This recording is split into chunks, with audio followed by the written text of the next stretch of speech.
Somewhere between 42 and 51. Don't quote me on that.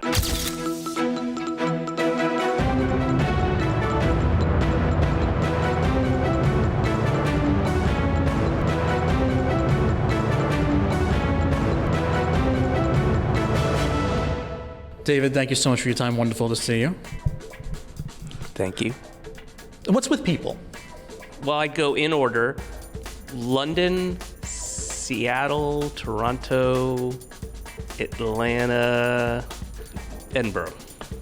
The end of the beginning of the end. You know, I think a lot of times as outsiders, we don't really understand where you get the idea to first start off with how your next show is going to go.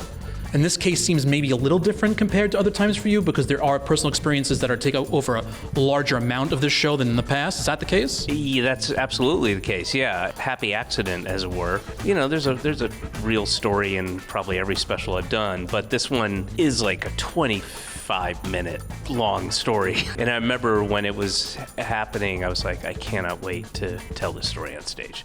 You know that guy from the Chipmunks movies? The guy who stole the chipmunks? Yeah. That's where he goes to get hand jobs. It was a gift in that it probably shaved about a month off of the regular prep schedule for getting new material out, because that's a 25-minute long story, and then I've only got to do another 60 minutes. Even if you're writing the short bits around it, do you feel that you have to tie them in a certain way and that became tough at any point? No, I mean, you just discover stuff the more often you do it, the more you just discover. Because all my writing is on stage, and whatever the first set I do on tour is markedly different than the last set. So there's a lot of evolution and also a lot of things that happen. You know, I mean, every single special I have, at some point at the taping of the special, something, you know, happened in Sacramento, or something happened in Chicago, or something happened in Dallas, or that you talk about, and that becomes part of the set. I got 150 pairs of shoes, all in hyperbaric chamber, hermetically sealed, backlit. Well, maybe you'll like this better. All right, this is my insulin room. You know what I'm saying?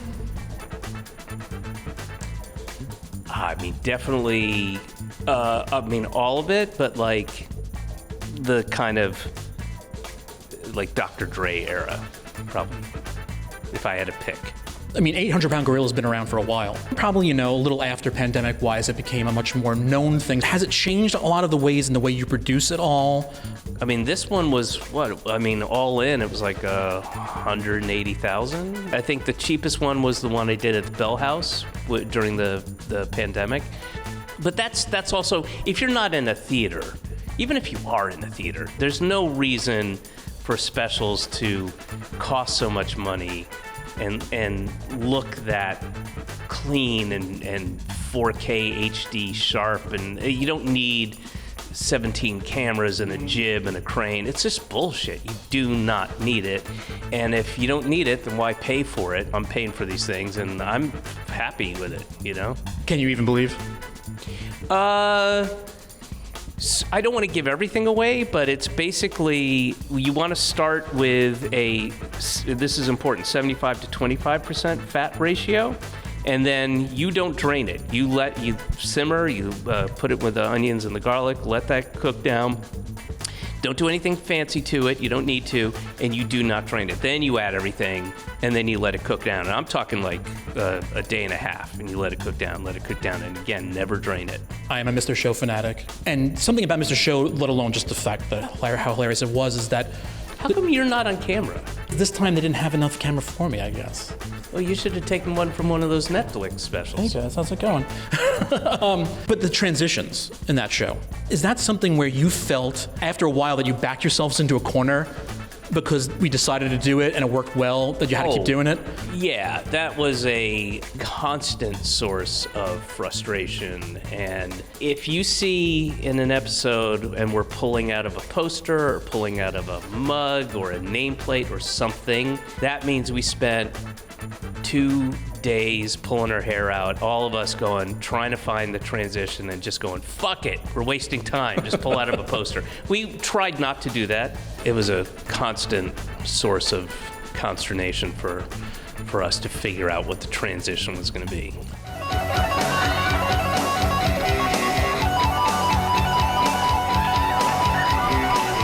Rock lyrics. Do they influence our kids? Our topic in 2 weeks. But tonight, the elderly.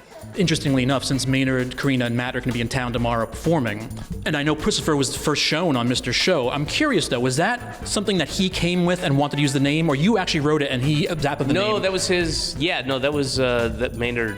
That was Maynard's idea. It was weird to me too, because I went back recently and rewatched the TGO Pootertoots sketch from Ben Stiller's show, and to see Dino in there as well. Not to say you purposely revisit things on your own, but as people bring them up to you, or you have to revisit them, are you surprised with how people are reacting to them now compared to when they first came out? When it first came out, there was more of a feeling of like, finally, or somebody gets me, or that kind of thing, because it didn't really exist prior to that. And now people appreciate it just slightly differently. It's not like if somebody comes into it, I learned about Mr. Show because of Arrested Development. I really like it. People like it and they're happy, but there's a different kind of appreciation for it as opposed to like back then when it was also really hard to. Now you can just type it into a computer and you can see stuff. So back then you couldn't. What's your favorite color? Green. No, blue. Blue. Okay. Not light blue. Darker. Slightly darker than cobalt. I don't have a favorite color. I like reds. I guess I like the glossy, darker. The maroonish kind of stuff. No. Okay. No, Staying away. no. All right. No. I recently bought up the Operation Hell on Earth sketch. I went to the comments, people seeing the divide that you like called out X amount of years ago. Do you get anything along those lines too, as far as like revisiting these things and going like, I'm surprised that people are behind us all the way? I'm rarely online and that stuff, so it would be somebody saying something to me after a show, or if I meet them at an airport or something. But I'm sure if I was online more, I'd discover those things. Most of my online experience is like, David Cross sucks. So, which I do suck. I'm terrible, I'm not funny, I'm not as smart as I think I am. What's going on in the world, man? I'd say somewhere between 42 and 51. Don't quote me on that. Do you have any specific memories of Cracked, whether it be the magazine or the website that kind of come to mind for you? I do remember the magazine as a kid. I learned about movies and TV shows sometimes from the parodies. What was the janitor's? What was that guy's name? Sylvester. I do sincerely, truly like the website, and they do some really interesting, in the fun facts world of stuff that is truly edifying and entertaining. I've always liked the website thing. If you think I'm funny now, you should see me on acid. I'm a killer. I'm like killing it on acid. Have you ever done acid? I've barely done weed. Really? Honest to God, like take acid, live your life. Disagree with your parents. It's like you don't have to live your whole life I have as a like the Christian. brain chemistry of like an infant.